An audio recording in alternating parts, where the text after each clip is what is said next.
ಬಿಜೆಪಿಯ ಒಬ್ರು ಮಾಜಿ ಮಂತ್ರಿ ಅವರ ಸೋಷಿಯಲ್ ಮೀಡಿಯಾಗಳಲ್ಲಿ ಎಡಿಟೆಡ್ ಫೋಟೋಗಳನ್ನ ಹಾಕೊಳ್ತಾರೆ. ಇದು ಅಪ್ಪಟ ಸುಳ್ಳು. ಸಿದ್ದರಾಮಯ್ಯ ಅವರ ಪ್ರತಿಮೆಯನ್ನ KJ ಜಾರ್ಜ್ ಅವರು ಅನಾವರಣ ಮಾಡಿದ್ದು ಯಾಕೆ ಹೆಸರಿಟ್ರು, ಸರ್ಕಾರದ ಹಣ ಅಂತ ಹೇಳ್ತಕ್ಕಂಥವ್ರು ಅಹಮದಾಬಾದ್ ನ ಒಂದು ಕ್ರಿಕೆಟ್ ಸ್ಟೇಡಿಯಂಗೆ ನರೇಂದ್ರ ಮೋದಿ ಅವರ ಹೆಸರಿಟ್ಟಾಗ ಅವ್ರ ಮನೆ ದುಡ್ಡಲ್ಲಿ ಮಾಡಿದ್ರ? ಅದು ಸರ್ಕಾರದ ಹಣದಲ್ಲೇ ಮಾಡಿದ್ದು. ನೂರಾರು ಕೋಟಿ ಅನುದಾನವನ್ನ ನರಸಿಂಹರಾಜಪುರ ಕೊಟ್ಟಿರೋದ್ರಿಂದ ನರಸಿಂಹರಾಜಪುರದ ಪ್ರೀತಿಯಿಂದ ಅವರ ಹೆಸರನ್ನ ಇಟ್ಟಿದ್ದೇವೆ, ಪುತ್ಥಳಿಯನ್ನು ಅನಾವರಣ ಮಾಡಿದ್ದೇವೆ. ಇತಿಹಾಸ ಪುಟಗಳಲ್ಲಿ ಸಿದ್ದರಾಮಯ್ಯ ಅವರ ಹೆಸರು ಶಾಶ್ವತವಾಗಿ ನರಸಿಂಹರಾಜಪುರದಲ್ಲಿ ಸೇರಿದೆ.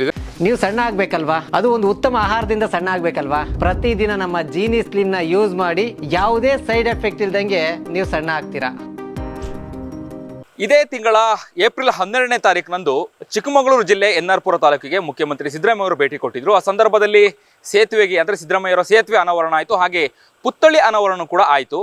ಆದರೆ ಸದ್ಯ ಇರುವಂಥದ್ದು ಸಿದ್ದರಾಮಯ್ಯವರ ಪುತ್ಥಳಿಯನ್ನ CM ಸಿದ್ದರಾಮಯ್ಯವರೇ ಅನಾವರಣ ಮಾಡಿದ್ರು, ಉದ್ಘಾಟನೆ ಮಾಡಿದ್ರು ಅನ್ನುವಂತಹ ಒಂದಷ್ಟು ಟ್ರೋಲ್ಗಳು ಆಗ್ತಿರುವಂಥದ್ದು. ಇದಕ್ಕೆ ಪೂರಕವಾಗಿ ಒಂದಷ್ಟು ಕ್ಲಾರಿಫಿಕೇಶನ್ ಕೊಡಲಿಕ್ಕೆ ನಮ್ಮೊಂದಿಗೆ ಎನ್ಆರ್ಪುರ ಭಾಗದ ಯುವ ಕಾಂಗ್ರೆಸ್ ಮುಖಂಡ ಪ್ರಶಾಂತ್ ಶೆಟ್ಟಿ ಅವರಿದ್ದಾರೆ. ಅವ್ರನ್ನ ನಾವು ಮಾತನಾಡಿಸ್ತಾ ಹೋಗೋಣ. ಏನಿ ಸರ್ ಟ್ರೋಲ್ ಆಗ್ತಾ ಇದೆ, ಸಿದ್ದರಾಮಯ್ಯವರ ಪುತ್ಥಳಿಯನ್ನ ಸಿದ್ದರಾಮಯ್ಯರ ಉದ್ಘಾಟನೆ ಮಾಡಿದ್ರು ಅನ್ನುವಂಥ ಒಂದಷ್ಟು ಟ್ರೋಲ್ಗಳು ಹರಿದಾಡ್ತಾ ಇರುವಂಥದ್ದು. ನಿಜಕ್ಕೂ ಅವತ್ತು ಸಿದ್ದರಾಮಯ್ಯವರ ಪುತ್ಥಳಿಯನ್ನ ಯಾರು ಅನಾವರಣ ಮಾಡಿದ್ರು ಆ ಬಗ್ಗೆ ಹೇಳೋದಾದ್ರೆ?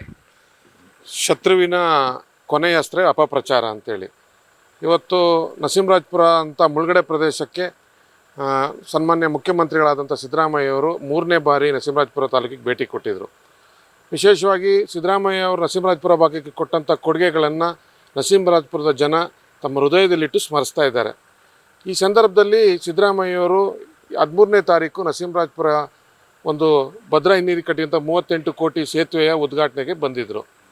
ಸಿದ್ದರಾಮಯ್ಯ ಅವರು ಉದ್ಘಾಟನೆಗೆ ಬಂದಂಥ ಸಂದರ್ಭದಲ್ಲಿ ಸಿದ್ದರಾಮಯ್ಯವರ ಅರಿವಿಗೆ ಬಾರದಂತೆ ನರಸಿಂಹರಾಜಪುರ ಭಾಗದ ಜನ ಅವ್ರು ಕೊಟ್ಟಂಥ ಕೊಡುಗೆಗಳು, ವಿಶೇಷವಾಗಿ 60-62 ವರ್ಷ ಭದ್ರಾ ಹಿನ್ನೀರಿನಿಂದ ಪರಿತಪಿಸಿದಂಥ ಜನರ ಬದುಕಿಗೆ ಒಂದು ಆಶಾಕಿರಣವಾದಂಥ ಸಿದ್ದರಾಮಯ್ಯವರು ಅವ್ರನ್ನ ಸ್ಮರಿಸ್ಕೊಬೇಕಾಗಿದ್ದ ಕರ್ತವ್ಯ ಅಂತೇಳಿ ನರಸಿಂಹರಾಜಪುರದ ಜನ ಯಾರೇ ಉಪಕಾರ ಮಾಡಿದ್ರು ಅವ್ರನ್ನ ಸ್ಮರಿಸಕ್ಕಂಥ ಜನ.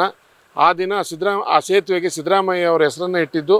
ಅದೇ ಥರ ಒಂದು ಸಿದ್ದರಾಮಯ್ಯವರ ಆ ಕೊಡುಗೆ ಶಾಶ್ವತವಾಗಿ ನರಸಿಂಹರಾಜಪುರ ಭಾಗದ ಜನ ಮುಂದಿನ ಜನಾಂಗಕ್ಕೂ ಅವರ ನರಸಿಂಹರಾಜಪುರಕ್ಕೆ ಅವ್ರು ಕೊಟ್ಟಂಥ ಕೊಡುಗೆಗಳನ್ನು ತಿಳಿಸ್ಬೇಕು ಅಂಥೇಳಿ ನರಸಿಂಹರಾಜಪುರದ ಜನ ಮತ್ತು ವಿಶೇಷವಾಗಿ ಶ್ರೀನಿವಾಸ್ ಅಭಿಮಾನಿ ಬಳಗದ ವತಿಯಿಂದ ಅವರ ಪುತ್ಥಳಿಯನ್ನು ನಾವು ನಿರ್ಮಾಣ ಮಾಡಿದ್ದು. ಪುತ್ಥಳಿ ಸಿದ್ದರಾಮಯ್ಯ ಅವರ ಅನುಮತಿ ಪಡೆಯದೆ ಸಿದ್ದರಾಮಯ್ಯ ಅವರ ಗಮನಕ್ಕೆ ಬರೋ ಸಿದ್ದರಾಮಯ್ಯವರು ಅಲ್ಲಿ ಬಂದ ತಕ್ಷಣ ನೋಡಿ ಅವ್ರು ಆಶ್ಚರ್ಯಗೊಂಡರು. ಆ ಪುತ್ಥಳಿಯನ್ನು ಅನಾವರಣ ಮಾಡಿದ್ದು ನಮ್ಮ ಚಿಕ್ಕಮಗಳೂರು ಜಿಲ್ಲಾ ಉಸ್ತುವಾರಿ ಸಚಿವರು, ಇಂಧನ ಸಚಿವರಾದ KJ ಜಾರ್ಜ್ ಅವರು ಅವತ್ತು ಅನಾವರಣ ಮಾಡಿದರು. ಆದರೆ ವಿಶೇಷವಾಗಿ ಕೆಲವು ರಾಜಕೀಯ ಪಕ್ಷಗಳು ಮತ್ತು ಸಿದ್ದರಾಮಯ್ಯವರ ಏನು ದಲಿತ ಮತ್ತು ಹಿಂದುಳಿದ ಅಲ್ಪಸಂಖ್ಯಾತರ ಏನು ಅವ್ರ ಹೋರಾಟದ ಸಹಿಸ್ಕೊಳ್ಳದಂಥ ವ್ಯಕ್ತಿಗಳು, ನಾನು ಕೆಲವು ಸಾಮಾಜಿಕ ಜಾಲತಾಣಗಳನ್ನು ಗಮನಿಸಿದೆ, BJPಯ ಒಬ್ಬರು ಮಾಜಿ ಮಂತ್ರಿ ಅವರ ಸೋಷಿಯಲ್ ಮೀಡಿಯಾಗಳಲ್ಲಿ ಎಡಿಟೆಡ್ ಫೋಟೋಗಳನ್ನು ಹಾಕ್ಕೊಳ್ತಾರೆ. ಇದು ಅಪ್ಪಟ ಸುಳ್ಳು. ಸಿದ್ದರಾಮಯ್ಯವರ ಪ್ರತಿಮೆಯನ್ನು KJ ಜಾರ್ಜ್ ಅವರು ಅನಾವರಣ ಮಾಡಿದ್ದು, ಅದಕ್ಕೆ ಇಡೀ ರಾಜ್ಯದ ಎಲ್ಲ ಮಾಧ್ಯಮಗಳು ಸಾಕ್ಷಿ, ನರಸಿಂಹರಾಜಪುರ ಜನ ಸಾಕ್ಷಿ. ತಾವು ತಮ್ಮ ರಾಜಕೀಯ ಅಥವಾ ಸೈದ್ಧಾಂತಿಕ ಭಿನ್ನಾಭಿಪ್ರಾಯ ಏನೇ ಇದ್ದರೂ ಅದು ತಮ್ಮ ರಾಜಕೀಯಕ್ಕೆ ಸೀಮಿತಗೊಳಿಸಬೇಕು. ಅದು ನರಸಿಂಹರಾಜಪುರದ ಜನರ ಬದುಕಿಗೆ ಸಹಕಾರ ಕೊಟ್ಟಂಥ ಸಿದ್ದರಾಮಯ್ಯ ಹೆಸರಲ್ಲಿ ತಾವು ರಾಜಕಾರಣ ಮಾಡಬಾರ್ದು ಅಂತೇಳಿ ಈ ಥರ ತಾವು ಇನ್ನೂ ಅಪಪ್ರಚಾರ ಮುಂದುವರಿಸಿದ್ರೆ ನರಸಿಂಹರಾಜಪುರ ಭಾಗದ ಜನರು ಯಾರು ಅಪಪ್ರಚಾರವನ್ನು ರಾಜಕಾರಣಿ ಮಾಡ್ತಾರೆ ಅವ್ರ ಮನೆ ಮುಂದೆ ಪ್ರತಿಭಟನೆ ಮಾಡೋಕ್ಕೂ ಸಹ ನಾವು ಸಿದ್ಧರಿದ್ದೇವೆ. ಅಲ್ಲ, ಹಾಗಿದ್ರೆ ಮುಖ್ಯಮಂತ್ರಿ ಸಿದ್ದರಾಮಯ್ಯ ಅವರ ಪುತ್ಥಳಿ ಇರುವಂಥದ್ದು ಸಿದ್ದರಾಮಯ್ಯ ಅವರು ಬರುವಂಥ ಸಂದರ್ಭದಲ್ಲಿ ಅವ್ರ ಗಮನಕ್ಕೆ ಬಂದಿರಲಿಲ್ವಾ? ಹಾಗಾದರೆ ಗೊತ್ತಿರಲಿಲ್ವಾ ಅಲ್ಲಿ ಬರೋವರೆಗೆ? ಖಂಡಿತ ಅವ್ರ ಗಮನಕ್ಕಿಲ್ಲ.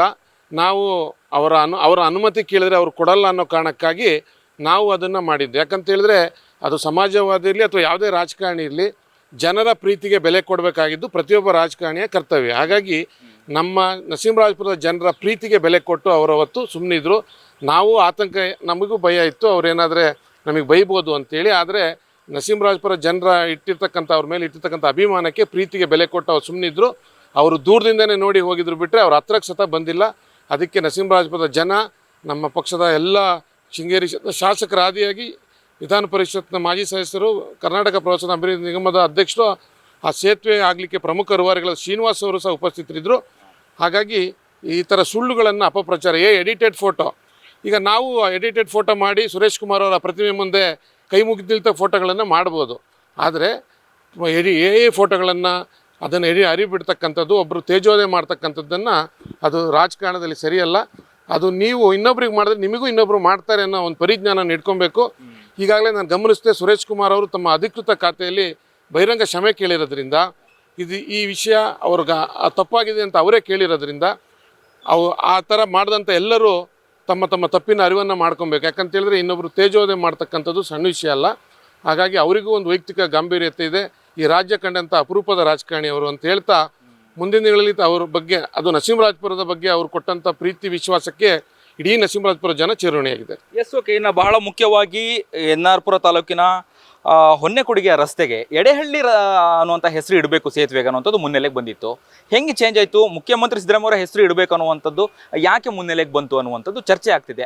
ಆ ಬಗ್ಗೆ ಏನು ಸ್ಪಷ್ಟನೆ ಕೊಡೋದಾದ್ರೆ, ಈಗ 2017ರಲ್ಲಿ ಸಿದ್ದರಾಮಯ್ಯವರು ಶಂಕುಸ್ಥಾಪನೆ ಮಾಡಿದರು. ಶಂಕುಸ್ಥಾಪನೆ ಮಾಡಿದ ಸಂದರ್ಭಗಳಲ್ಲಿ ಆ ಥರ ಯಾವುದೇ ಪ್ರಸ್ತಾವನೆಗಳು ಪಂಚಾಯತಿಗೂ, ಈಗ ರಸ್ತೆಯಲ್ಲಿತ್ತು ಯಾರೋ ವಿರೋಧಿಗಳು ಅಥವಾ ಏನೋ ಹೆಸರುಗಳನ್ನು ಹೇಳಿದ್ರೆ ಅದು ಹೆಸರು ಇಡಲಿಕ್ಕಾಗಲ್ಲ. ಅದು ಆ ಸಂಬಂಧಪಟ್ಟ ಗ್ರಾಮ ಪಂಚಾಯತಿಗೆ ಅದಕ್ಕೆ ಸಂಬಂಧಪಟ್ಟವರು ಅರ್ಜಿ ಕೊಡಬೇಕು.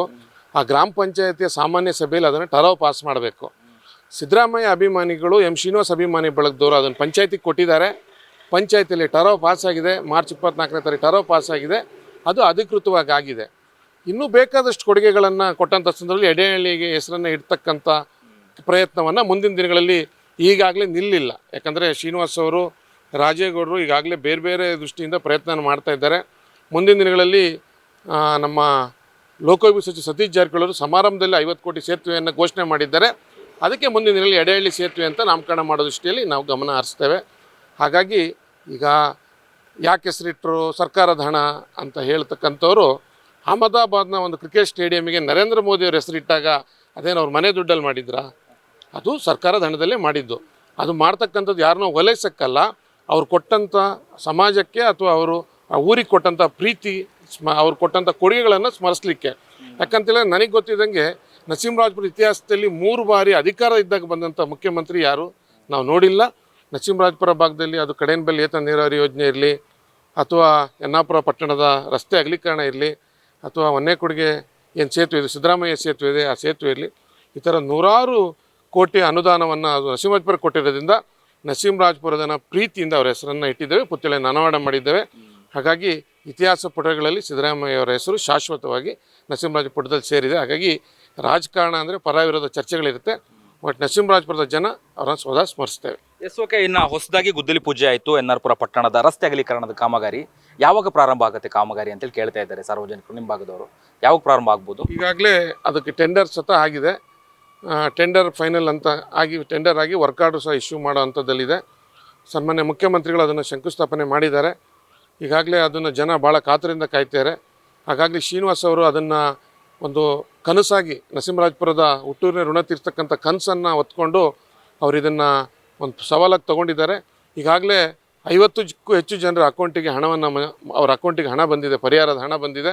ಈಗಾಗಲೇ ನರಸಿಂಹರಾಜಪುರ ಭಾಗದಲ್ಲಿ ತೆರವು ಕಾರ್ಯಗಳು ಅವರವ್ರ ಸ್ವಂತವಾಗಿ ತೆರವು ಕಾರ್ಯ ನಡೀತಾರೆ. ಕೆಲವರು ಕಾನೂನು ತೊಡಕುಗಳಿದೆ, ಅದನ್ನು ಜಿಲ್ಲಾಡಳಿತ ಸಮರ್ಥವಾಗಿ ನಿಭಾಯಿಸಿ ನರಸಿಂಹರಾಜಪುರದ ರಸ್ತೆ ಈ ರಾಜ್ಯದಲ್ಲಿ ಅತಿ ಬೇಗ ಒಂದು ರಸ್ತೆ ಅಗಲೀಕರಣ ಆಗಿ ಒಂದು ನರಸಿಂಹರಾಜಪುರದ ಗತವೈಭವವನ್ನು ಮರಳಿಸೋ ನಿಟ್ಟಿನಲ್ಲಿ ಶ್ರೀನಿವಾಸ್ ಅವರು ಮತ್ತು ರಾಜೇಗೌಡರ ಪ್ರಯತ್ನದ ಫಲವಾಗಿ ಇವತ್ತು ನರಸಿಂಹರಾಜಪುರ ಮತ್ತೊಮ್ಮೆ ಇತಿಹಾಸ ಪುಟಗಳಲ್ಲಿ ವಿಜೃಂಭಿಸುತ್ತೆ ಅಂತ ನಾವು ಆಶಾಭಾವವನ್ನು ಹೊಂದಿದ್ದೇವೆ. ಧನ್ಯವಾದಗಳು ಸರ್, ಥ್ಯಾಂಕ್ ಯು. ಇದಿಷ್ಟು ಪ್ರಶಾಂತ್ ಶೆಟ್ಟಿ ಅವರ ಮಾತುಗಳಾಗಿತ್ತು. ಕ್ಯಾಮ್ರಾ ಪರ್ಸನ್ ನವೀನ್ ಜೊತೆ ಅಭಿಜಿತ್ ಗಣೇಶ್, ಕರ್ನಾಟಕ ಟಿವಿ, ಬೆಂಗಳೂರು.